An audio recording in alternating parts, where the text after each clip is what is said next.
3, Chapter 19 of Never Let Me Go, we really see some changes happen. Now that Kathy has become Ruth's carer, um, and we're talking about this abandoned boat last chapter, they decide they're all going to go. So Kathy drives Ruth to the sailboat. They pick up Tommy, and both Tommy and Ruth are very weak because they have been going through these rounds of donations. Now, I think the boat in particular is kind of how these characters see Norfolk. It's interesting. There's a mystery, some kind of mystery about it. So they want to go explore that. Now, I don't want to spoil too much of this chapter, but what I think is really interesting is by the end of the chapter, as here's a picture, these are pictures from the movie.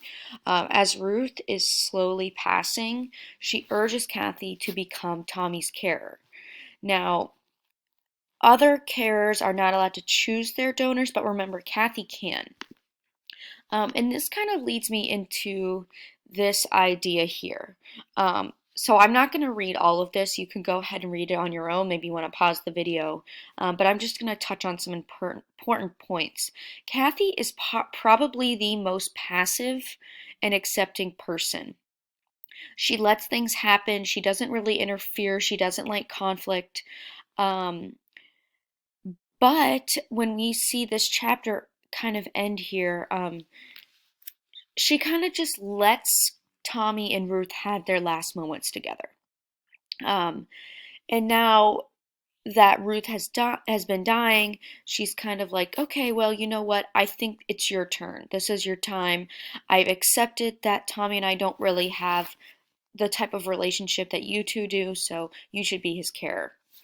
Now, I'm going to go ahead and kind of touch on this point here because I've read this book as an accelerated look at human life. So if you think way back when in my prior videos, we talk about the human relationship and what it means to be human.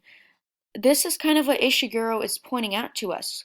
They go to school, they're sheltered from reality, they go to college, and then they go to their careers where they donate their time until they have nothing left, right? Um, nothing romanticizing there's nothing to romanticize about this novel. Um, it's really how Ishiguro wants us to see what's going on. Now, given this situation, do our lives matter? Is there a point in going against the flow of the river, or should we succumb to its force? Um, the river of time is really pulling at us so hard that there's nothing we can do to prevent a separation. So I think that's kind of what he's pointing out to us. Um, and really, this accelerated look at human life is childhood, education, adolescent confusion, dreams, love, loss, mortality. I mean, they really go through this cycle. Um, and I think what I have been working through myself with this book, with the characters, that the characters were actually created with a very specific person and purpose in mind.